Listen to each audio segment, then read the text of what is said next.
আসসালামু আলাইকুম সবাইকে। বাধ্য ভালোবাসা গল্পের ২ নাম্বার পার্ট। তো বেশি কথা না বলে চলুন গল্প শুরু করা যাক। সায়ানা বলল, আপনার একাকিত্বের সঙ্গী হতে দিবেন ইহসান শেখ? বেশ মোহনীয় কণ্ঠে কথাটি বলল সায়ানা। ইহসান বলল, লাঞ্চ টাইম শেষ, আবার অন্য একদিন খুশগল্প করতে আসবেন, ঠিক আছে? সায়ানা বলল, আপনাকে কি আমার সেরকম মনে হচ্ছে ইহসান? ইহসান বলল, আসলে কিরকম বুঝতে পারছি না। সায়ানা বলল, যাই হোক বাদ দিন। ১ মাস পর হসপিটালের সব senior doctor, medical officer, junior doctor, হসপিটালের সিআই এবং ম্যানেজিং কমিটি সবাই মিলে একটা গেট টুগেদার পার্টি হবে। আপনি থাকবেন তো? ইহসান বলল, পরেরটা ভেবে দেখবো, এখন আমি রুগী দেখা স্টার্ট করব, আপনি চাইলে আসতে পারেন। কথাটি সায়ানার বেশ গায়ে লাগলো।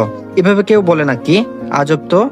তার মতো সুন্দর মেয়েকে ইহসান পাত্তা দিচ্ছে না, বিষয়টা বেশ সন্দেহজনক। ইহসান কেন বুঝে না সায়ানার যে তার খুব পছন্দ? সায়ানার চেয়ার ছেড়ে উঠে দাঁড়ালো। আর এক মুহূর্ত এখানে থাকা যাবে না, না হলে জানি আবার কি বলে ফেলে। তার একটা মান সম্মান আছে তো। আর এদিকে সারা দুপুর বিকেল ইজানিয়া তার ১৪ গোষ্ঠীর কাহিনী শুনিয়ে দিল পদ্মকে। পদ্মের কিন্তু ভালোই লেগেছে।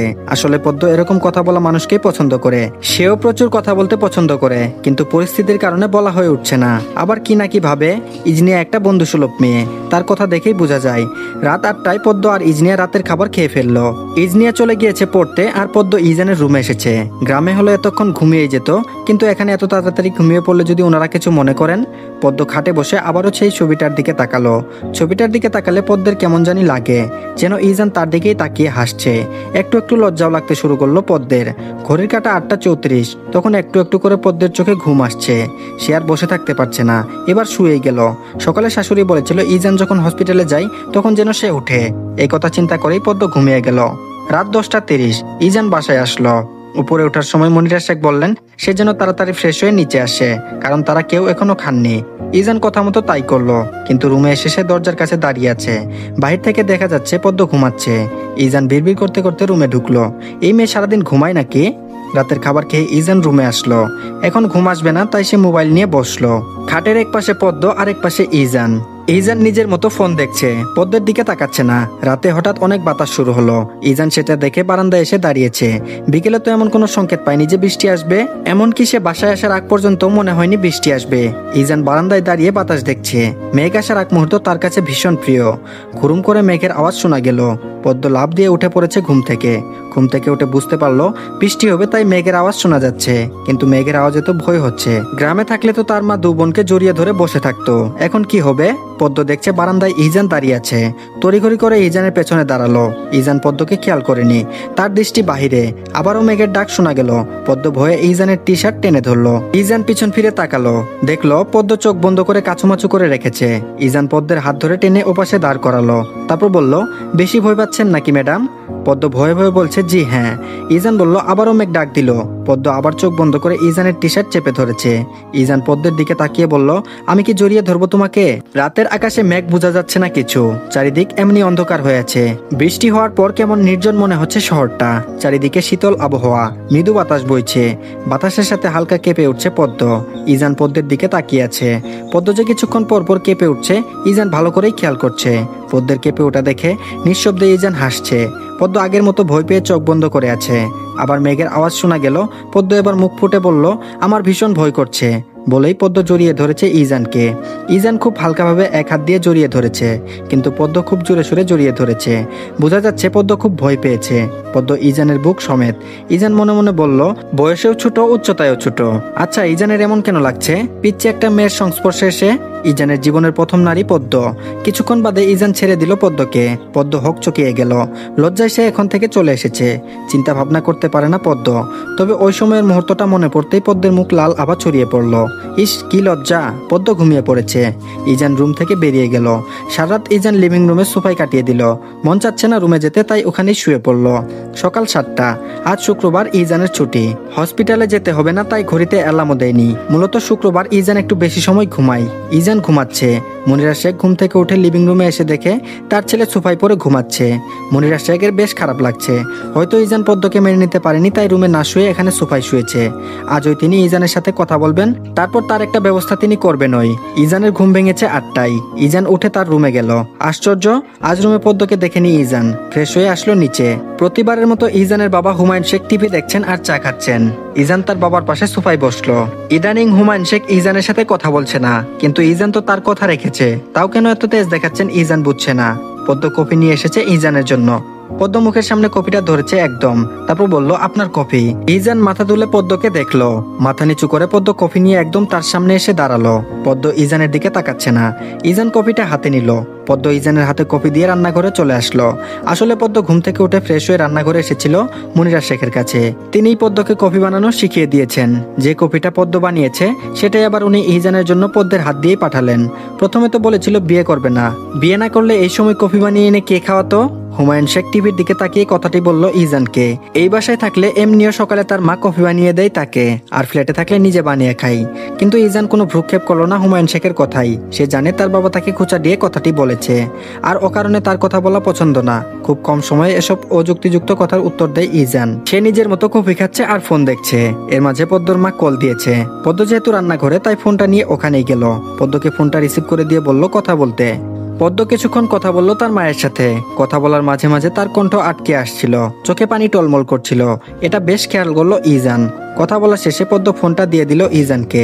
ইজান তার মাকে বলছে, মা আমার তো কাল রাতে যাওয়ার কথা ছিল ওই ফ্ল্যাটে, কিন্তু বৃষ্টির জন্য যেতে পারিনি। আজ নাস্তা করার পর চলে যাব। মনিরা শেখ বলল, তোর সাথে আমার কিছু কথা আছে ইজান। পদ্ম তুমি একটু এদিকটাই থাকো, আমি আসছি একটু পর। পদ্ম মাথা নাড়ালো। ইজান পদ্মের দিকে তাকালো। মনিরা শেখ ইজানের হাত ধরে ওনার রুমে নিয়ে গেল। তারপর বলল, শুন ইজান, তুই সত্যি কথা বলবি। আমি যা যা বলবো তুই শুধু সোজাসাপটা উত্তর দিবি। ইজান বেশ বিরক্ত হলো মায়ের কথাই। ইজানের চোখে মুখে একরাশ বিরক্তি। তারপর বলল, মা তুমি কি জানো না আমি ঘুরিয়ে পেঁচিয়ে কথা বলা পছন্দ করি না? মনিরা শেখ বলল, সেটা তো আমি জানি। আচ্ছা তুই কি পদ্মকে মেনে নিতে পারিসনি কোনোভাবে? ইজান ছোট ছোট চোখ করে মায়ের দিকে তাকিয়ে আছে। হঠাৎ এই প্রশ্ন করার কারণ কি? মনিরা শেখ বলল, এই যে তুই বলেছিস ঘুরিয়ে পেঁচিয়ে কথা বলতে পছন্দ করিস না, তাহলে কেন বলছিস এখন? ইজান বলল, তুমি আসলে কি বলতে চাইছো মা, বলো তো? মনিরা শেখ বলল, আমি বলতে চাইছি তোর কি পদ্মকে পছন্দ হয়নি? ওকে মেনে নিতে পারিসনি? আজ সকালে দেখলাম তুই সোফায় শুয়ে আছিস। কেন তুই সোফায় শুয়ে আছিস? তুই শুধু একবার বল তুই মেনে নিতে পারিসনি। মনিরা শেখ ব্যস্ত হয়ে গেছেন। ইজান শান্ত গলায় উত্তর দিল, আচ্ছা আমি যদি বলি মেনে নিতে পারিনি তাহলে কি হবে? মনিরা শেখ থমকে গেছেন ইজানের কথা শুনে। মনিরা শেখ বলল, এটা বলতে পারিস না তুই, মেয়েটার কি হবে ভেবে দেখ একবার। ইজান হাসতে হাসতে এক হাত দিয়ে তার মাকে জড়িয়ে ধরলো। তারপর বলল, বলেছি মেনে নিতে পারিনি, এটা তো বলিনি যে মেনে নেওয়ার চেষ্টা করব না। মনিরা শেখ এবার খেপে গেলেন। তারপর বললেন, সোজা সাপটা বলতে পারিস না? ইজান বলল, আরে মা শান্ত হও তো। আমার কথার উদ্দেশ্য হচ্ছে আমি পদ্মকে মেনে নেওয়ার চেষ্টা করব এবং ক্রমাগত চেষ্টা করে যাচ্ছি। ছেলের কথায় মুচকে হাসলেন মনিরা শেখ। তিনি জানেন তার ছেলে কখনো তার বাবা মায়ের কথার অবজ্ঞা করবেন না। ইজান তার বেশ শখেরও একটা ছেলে বলতে গেলে। ছেলেকে ভীষণ ভালোবাসেন তিনি। প্রথমে ছেলের কথা বুঝতে না পেরে একটু একটু রেগে গিয়েছিলেন বটে। ইজান বলল, মা তোমাকে তখন কি বললাম মনে নেই? আমার যে আজ ফ্ল্যাটে ফিরতে হবে। মনিরা শেখ বলল, হ্যাঁ পদ্মকে নিবি তোর সাথে? ইজান বলল, এক কথা আর কতবার বলতে হবে বলো তো? মনিরা শেখ বলল, নিবি কিনা সেটা বল। ইজান বলল, হ্যাঁ ওকে আমার সাথেই নিব, যেখানে যাই নিয়ে যাব। শেষের কথাটা বিড়বিড় করে বলল ইজান। মনিরা শেখ বলল, আর শোন আমিও যাবো তোদের সাথে। পদ্ম তো নতুন, তাই ওকে সব একেবারে শিখিয়ে দিয়ে আসবো, বুঝেছিস? ইজান বলল, আচ্ছা নাস্তা খেয়ে রেডি হয়ে থাকবে, আর ওকে বলে দিবে ও যেন রেডি হয়ে থাকে। 1 মিনিট লেট করবে না, ঠিক আছে? মনে কিন্তু রেখো। মনিরা শেখ বলল, আচ্ছা বাবা বুঝেছি। অতঃপর নাস্তা করে সবাই ওই বাসায় যাওয়ার উদ্দেশ্যে রওনা হলো। পদ্মকে ইজনিয়া রেডি করিয়ে দিল। যদিও পদ্ম বলেছিল ও রেডি হতে পারবে, তাও ইজনিয়া বলল সে রেডি করিয়ে দিবে। আজ আর শাড়ি পরেনি পদ্ম। ইজনিয়া একেবারে অন্যভাবে সাজিয়ে দিল। ইজানের তো যেই কথা সেই কাজ। সে চিৎকার শুরু করে দিয়েছে। তড়িঘড়ি করে মনিরা শেখ পদ্মকে নিয়ে নিচে নামলেন। পদ্ম এবং মনিরা শেখের লাগেজ আগেই গাড়িতে রাখা হয়েছে। গাড়িতে উঠতে উঠতে মনিরা শেখ বললেন, জানো পদ্ম, এই ছেলে 1 মিনিটও লেট করতে চায় না, না হলে আবার মাথা গরম হয়ে যায়। মনিরা শেখের কথায় মুচকি হাসলেন পদ্ম। ইজান এখনো পদ্মকে খেয়াল করেনি। সে সামনে বসেছে আর মনিরা শেখ পদ্ম পিছনে। প্রায় 2 ঘন্টার বেশি সময় লেগেছে তাদের। অনেক জ্যাম ছিল, না হলে আরো আগেই বাসায় চলে আসতো তারা। এই জ্যামে সবার বিরক্ত লাগলেও পদ্ম বেশ উপভোগ করেছে, কারণ সব গাড়ি একসাথে আটকে থাকা এটা প্রথম দেখেছে। তাই হয়তো ভালো লেগেছিল তার। বাসায় এসে সবাই টায়ার্ড, বিশেষ করে মনিরা শেখ। ইজান গিয়ে খাটে গিয়ে শুয়ে পড়লো উপর হয়ে। পদ্ম রুমে গেল না, সে ডাইনিং রুমে সোফায় বসে পড়লো। এই বাসাটাও অনেক সুন্দর, সব সাজানো গুছানো। এই রুমের বাসাতেও বেশিরভাগ দেয়ালে ইজানের ছবি। পদ্ম চোখ ঘুরিয়ে ঘুরিয়ে এগুলোই দেখছে। ইজান খেয়াল করলো পদ্ম রুমে আসেনি এখনো। মাথা উঠিয়ে পদ্মকে ডাক দিল ইজান, পদ্ম রুমে আসো। কথাটি পদ্মর কানে ঢুকেছে, কিন্তু তার ওই রুমে যেতে ভয় আর লজ্জা দুটোই কাজ করছে।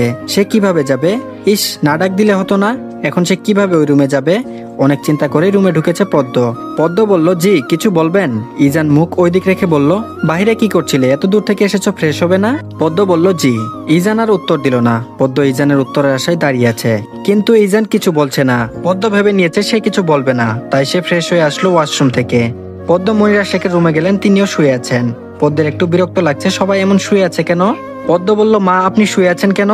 মনিরা শেখ বলল, কি যে বলো, এত জার্নি করে আসলাম, একটু তো ক্লান্তি লাগছে, তোমার লাগছে না? পদ্মের সহজ সরল উত্তর, না তো। মনিরা শেখ বললেন, ইজান কি করছে? পদ্ম বলল, শুয়ে আছেন দেখলাম। মনিরা শেখ বলল, মা ছেলের একই দশা দেখছি। আচ্ছা তুমি একটু বসো, আমি আসছি। পদ্মকে রেখে মনিরা শেখ ওয়াশরুমে চলে গেলেন।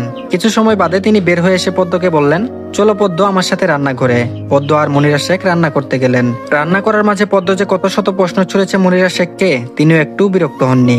তিনিও সমানভাবে কথা বলে চলেছেন পদ্মের সাথে। মাঝে মধ্যে মনিরা শেখ পদ্মকে ইজানের রুমে পাঠাচ্ছেন। পদ্ম যতবারই আসে ততবারই উকি দিয়ে দেখে যায় ইজানকে। মহাশয় ঘুমাচ্ছেন। এতটুকু এসে ক্লান্ত হয়ে একেবারে ঘুমিয়ে গেল। দুপুরে সবাই একসাথে লাঞ্চ করলো। মনিরা শেখ খাবার পর প্লেট রেখে আসতে গিয়েছেন। ইজান পদ্মের কানের কাছে এসে বলল, খাবার শেষ করে রুমে যাবা। পদ্ম শুনে মাথা নাড়ালো। মনিরা শেখ খাওয়ার পরে রেস্টরুমে গিয়েছেন। ইজানের কথা মতো পদ্ম রুমে গেল। ইজান কি সব করছে কাগজে? পদ্ম সেটা না বুঝে অবুঝের মতো চেয়ে রইল। ইজান পদ্মকে দেখে কাগজগুলো রাখলো। খাটে বসলো সে। পদ্মকে বলল বসার জন্য। পদ্মও বসলো, কিন্তু দূরত্ব বজায় রেখে। ইজান একেবারে পদ্মর সামনে এসে বলল, তারপর বলল, এত দূরে বসার কি আছে? হুঁ? পদ্ম জবাব দিল না। তার দৃষ্টি ফ্লোরের দিকে। সেটা দেখে ইজান কিছুটা ধমক দিয়ে বলল, শুনোনি কি বলেছি? আর মাথা ওঠাও। পদ্ম মাথা ওঠালো। ইজান মনে মনে বলল, মেয়েটা তো খারাপ না। মা যে বলল মায়াবী চেহারা, ঠিক তাই। ফর্সা বেশি, ভ্রুগুলো চিকন, দূর থেকে দেখলে মনে হবে আর্ট করা, কিন্তু কাছে থেকে দেখলে বোঝা যাবে এগুলো ন্যাচারালই এমন।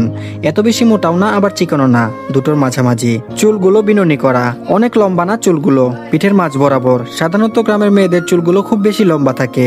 ইজানকে এভাবে তাকিয়ে থাকতে দেখে পদ্মর খারাপ লাগছিল। পদ্ম আবারও মাথা নিচু করে ফেললো। তারপর বলল, সরি। আচ্ছা তোমাকে যে এত তাড়াতাড়ি বিয়ে দিল, তোমার খারাপ লাগে না? আমাকে বিয়ে দিলে আমি সারাদিন কান্না করতাম। যাই হোক, আল্লাহ বাঁচিয়েছেন। আমার বাবা মা আমাকে এত তাড়াতাড়ি বিয়ে দেননি। প্রথম কথাটা শুনে পদ্মর খারাপ লাগলেও শেষের কথাগুলো শুনে পদ্ম হেসে দিল। পদ্মর হাসি দেখে ইজানও হেসে দিল। মেয়েটা খুব সুন্দর হাসে। ইজান বলল, আচ্ছা তুমি বুড়ো বর পেয়েছো, সেটা নিয়ে কিছু বলবে না? তোমার আগে তো আমি মরে যাব, তখন কি হবে? পদ্মের হাসি বন্ধ হয়ে গিয়েছে। পদ্ম অনেকটা আটকে উঠছে। এসব কি বলছেন উনি? তার বিয়ে হলো কয়েকদিন হয়েছে, আর এর মাঝে উনি এসব বলছেন? পদ্ম বলল, কে আগে মারা যাবে এটা আমি আপনি কেউই জানি না। হয়তো আপনার আগে আমিও মারা যেতে পারি। আর বুড়ো বর পেয়েছি সেটা নিয়ে আমার কোনো অভিযোগ নেই, কারণ আল্লাহ যা করেন ভালোর জন্যই করেন। ইজান চুপ হয়ে আছে। পিচ্চি মেয়ে যে এত কথা বলতে পারে সেটা জানতো না ইজান। ইজান বলল, আচ্ছা বুঝলাম। আচ্ছা আমি তোমার আরেকটু কাছে গিয়ে বসি, হ্যাঁ? এটা বলে সত্যি সত্যি ইজান পদ্মের একদম কাছে এসে বসলো। পদ্ম ঘাবড়ে গিয়ে দূরে সরে আসতে চাইলো, কিন্তু সে মুহূর্তে ইজান হাত চেপে ধরলো। পদ্মকে একবারে তার সাথে মিশিয়ে বসালো। পদ্মের কাজ জড়িয়ে ধরে বলল, জড়তা কাটাও পদ্ম, আমার সাথে কথা বলো, আমার স্পর্শ স্বাভাবিকভাবে নাও।